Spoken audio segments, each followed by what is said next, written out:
The other thing we do have to take into account An official delegation from the Australian University Sports Association in Melbourne visited Newcastle today to meet with the Lord Mayor Alderman Joy Cummings and the Vice President of the Newcastle University Convocation, Mr Derek Boozy. They talked in detail about Newcastle's submission. Newcastle had asked the decision between it and Brisbane, which also hopes to hold the Games, be delayed until after the federal election next month. This is because the city requires federal funding for its proposal and no application can be made until the new government is known. The AUSA President, Mr Hugh McCready, said his union would make a decision on the delay to its final choice either tonight or tomorrow. They are keen to make a choice so that the Australian city favoured can begin lobbying the Federation of International Sports Unions who run the Games. Mr McCready said the advantages of Brisbane's proposal was that it was readily available with facilities from the recent Commonwealth Games and that it required no federal funding. Brisbane could therefore begin to lobby overseas before the result of the election. I asked Mr McCready what he thought of Newcastle's submission. The proposal by Newcastle is very detailed, quite extensive, and shows many innovative proposals for the manner of staging the Games. Some of these are quite new in concept, and I consider it's a very good submission, and also it would be of considerable help to the Newcastle region in the years ahead, detailing their sporting facilities available.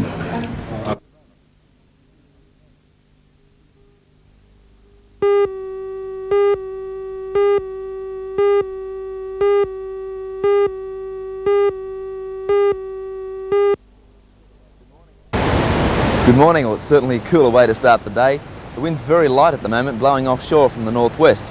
Looks like it might swing around to the northeast later this morning, so conditions will become choppy, but at the moment the surf looking very, very smooth and glassy, and we have waves around the 1 metre mark at most of the open beaches, getting used to those 1 metre waves. The waves look quite reasonable at all of the city beaches. The tide, of course, just a little high, so conditions will improve once again during the morning before that nor'easter comes up. There will be reasonable waves for the board riders at most of our city beaches. If you'd like to go for a swim, all of our city beaches quite safe once again. The water looks quite nice, a great day to get in the water. At the moment, the sky is nice and clear. Let's have a look at the forecast and see what's in store. The Bureau have forecast a very high fire danger inland and a very warm to hot day, tempered on the coast by southeast to northeasterly winds at 10 to 20 knots at times. That's 20 to 40 kilometres per hour. Local showers or late thunderstorms for the upper Hunter. Sea slight to moderate on a low swell. And the outlook for Friday, very warm and humid with late storms. Newcastle today heading for a top of 29 degrees, certainly not the day that we were forecast for yesterday, and Scone heading for a top of 37 degrees. Well, that's our look at the surf and weather. Waves for the board riders, 1 metre, the wind blowing offshore at the moment, conditions nice and smooth and glassy.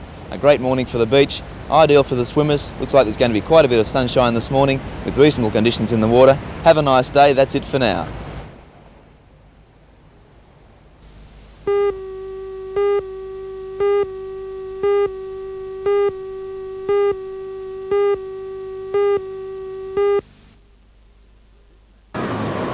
This mass march by mine workers last Tuesday told one side of the Drayton story. The demonstrators want the mine closed down, claiming another open cut would only endanger less economic underground mines. Today in Singleton, these mine workers, members of the FEDFA, expressed an opposite viewpoint. The FEDFA men who've already manned machinery at Drayton say they'll stay on the site and say they're supporting the state government policy that the mine should go ahead to protect the future of the coal export industry. FEDFA officials claim the issue has been misrepresented by the Miners' Federation, which on an industry-wide basis has the numbers because of its extensive membership in underground mines. The conference of all parties involved in the Drayton argument is scheduled for next Tuesday, but the FEDFA men made their position clear today. We resolve to keep our members at Drayton, and we're convinced that Drayton must continue to go ahead. Traditionally, disputes between unions have been hard to resolve, but FEDFA organiser John Thorley still believes a solution can be found. Our view is that the other unions have not, the membership of the other unions have not been made aware of all of the facts. Well, what are the facts that you think the membership of the other unions should know? They should be aware of the fact that Drayton just doesn't hold the significance that it's being made out to hold. The position is that it has its own contracts, export contracts, One of those has already been lost by virtue of the delays that have been caused, and that contract was worth some $14 million, so we've been told. And they stand to lose further contracts. They're long-term contracts, and they just simply won't be recovered.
In a Mirage, the aircraft the RAAF ultimately aims to replace with the F-18.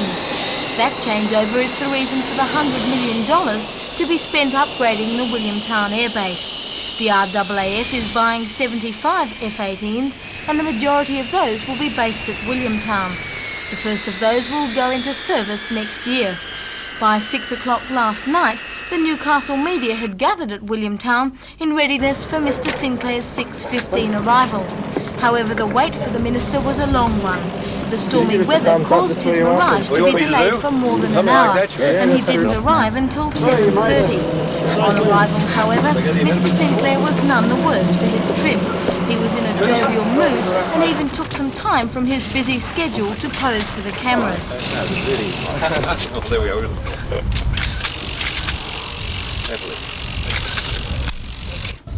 After greeting officials and inspecting the Guard of Honour, Mr Sinclair spoke to reporters about his department's plans to upgrade Williamtown.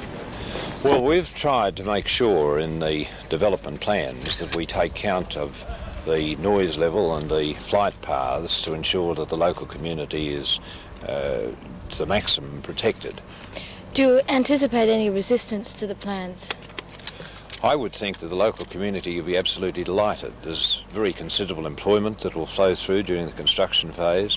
It does mean that there are going to be a lot of airmen based here permanently. There's going to be a lot of money going into the local community, and every person that I've spoken to in the district, and I come from not that far from here, are delighted that the presence of the services is going to continue and will be extended very significantly, of course, when the F-18s are based here.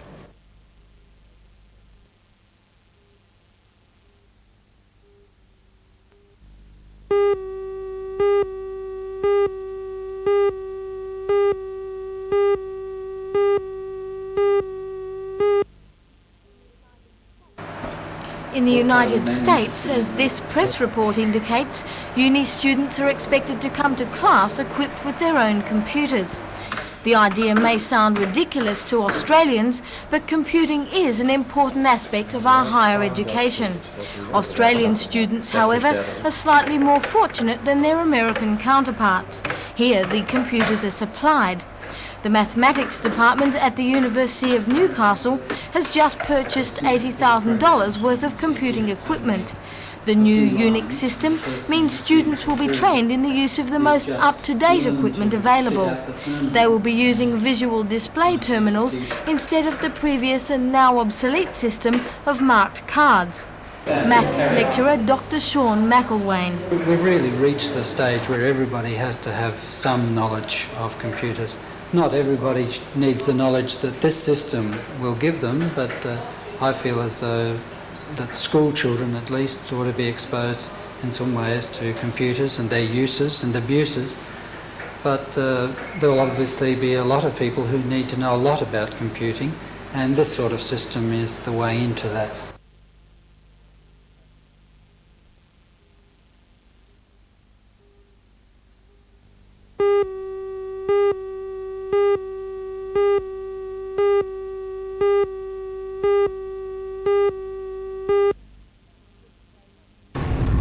Yesterday evening's stormy skies were probably a welcome sight to most Hunter residents. The thunderstorm brought at least a few hours relief to the heat wave that has hung over the valley for the past several days. And as an added bonus, it brought more than 10 millimetres of much needed rain. The spectacle, however, proved too much for some. One Shortland man got a nasty fright as he watched the storm from his lounge room window. He was struck by a bolt of lightning. Ambulancemen were called to the scene, but luckily the man was not injured, just understandably a little shaken by the ordeal.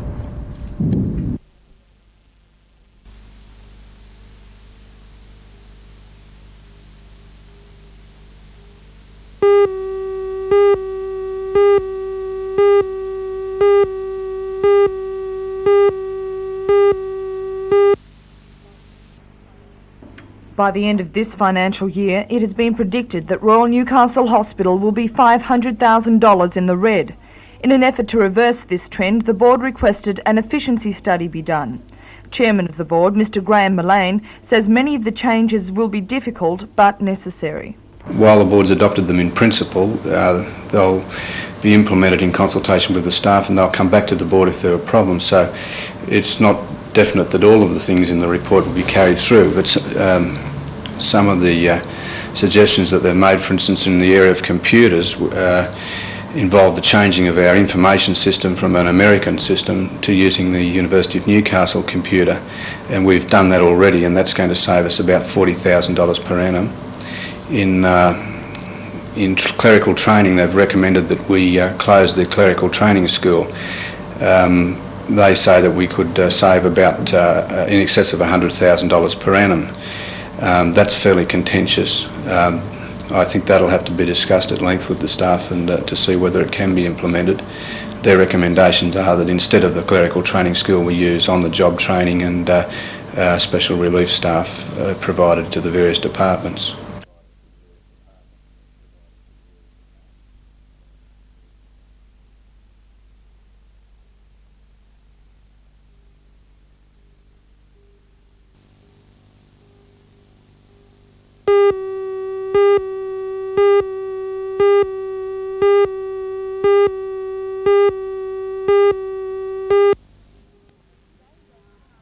Even today's overcast skies couldn't keep the Wyong community away from its annual show.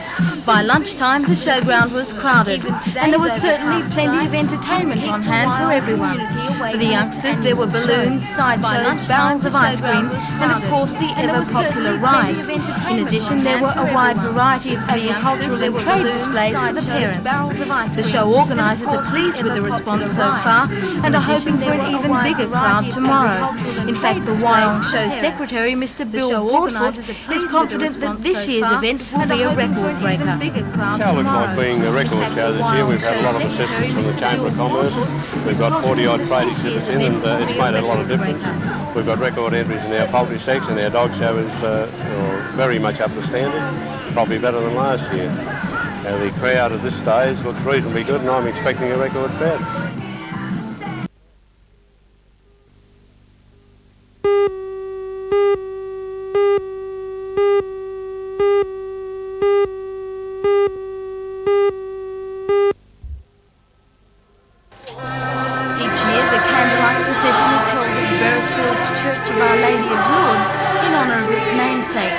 The ceremony is based on one which is held in the French township of Lourdes, the place where the Virgin is believed to have appeared before Saint Bernadette.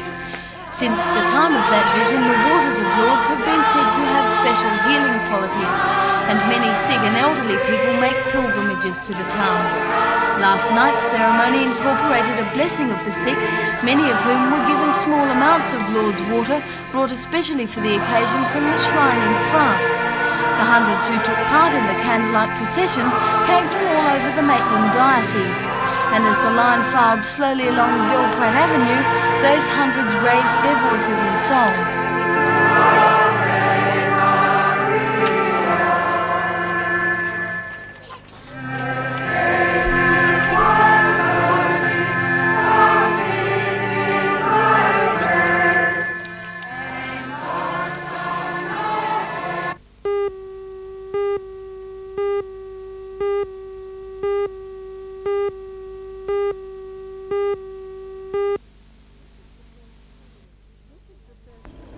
This is the first permanent Newcastle office of the Australian Retired Persons Association. It was officially opened by the association's national president, Mr Gilmore. The Newcastle office, which is the first to be opened up outside a capital city, is located in the T&G building in Hunter Street.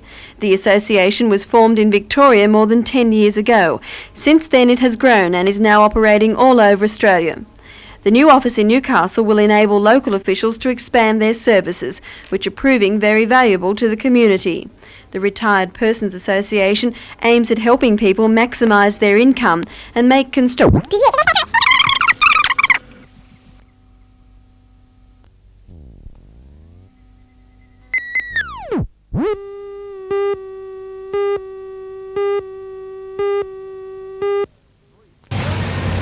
Three Vox buses carrying school students from Stockton to Newcastle schools blocked the Stockton Bridge at 8 o'clock this morning. Traffic was reduced to a crawl as the children marched across the bridge. The children and their parents are angry at the removal of a government subsidy to the private bus operator, saying they want the choice of ferry or bus travel. Today's action caused a traffic snarl over the bridge for about an hour, causing inconvenience to office-bound motorists. I reckon they're a pack of bloody whingers. They didn't want the blood, they wanted the ferry, now they got it, they're still bloody whinging. Police arrived and cautioned the drivers about obstructing traffic. The buses then moved off. No charges are expected to be laid.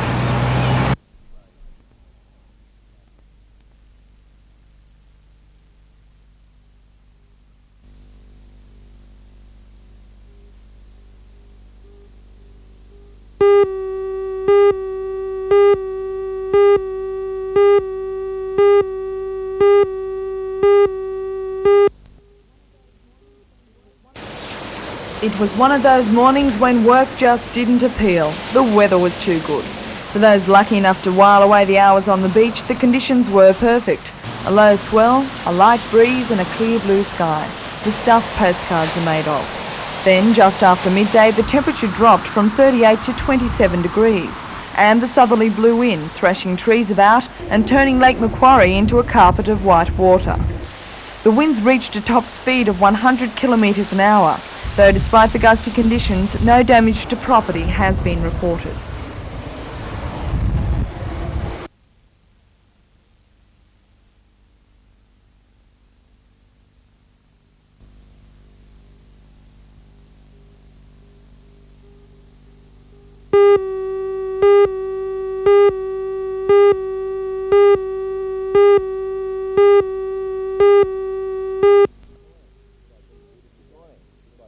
Good morning. Looks like being a beautiful day. We have plenty of waves around this morning. The swell's still fairly consistent. Seems to be coming in from the east-northeast. Waves around 1.5, occasionally 1.8 metres at most of the open beaches. Very, very still conditions at the moment, so the water looking nice and glassy. Waves look like they'll be fairly good for most of the morning. Northeast is expected this afternoon. Conditions will become choppy and bumpy. Best waves will be found this morning. At Newcastle Beach at the moment, and the waves are looking quite nice. Plenty of guys in the water. And if you'd like to go for a swim, take a little care because there are still sweeps to the south and some bad rips at most of our city beaches. And this afternoon we can also expect a few blue bottles and a few jelly blubbers. Taking a look at the weather, the forecast, a moderate to high fire danger, a few early coastal showers, sunny periods, warm to very warm and humid, the chance of a late storm in the inland, northeasterly winds at 20 to 30 kilometres per hour, seas slight on a low swell. The outlook for Wednesday, very warm with the chance of a storm. Newcastle today heading for a top of 26 degrees, up in the valley at Scone 31, and Taree expecting 28 degrees. The tidal situation, low water will be at 11 minutes past 11 this morning at half a metre. The next high tide, 11 minutes past 5 this afternoon, 1.2 metres. The tides are in our favours. They're not really going to be too high this afternoon, so conditions may be alright after work for the odd wave. Looks like being a great day. Hope you enjoy it. See you again tomorrow morning.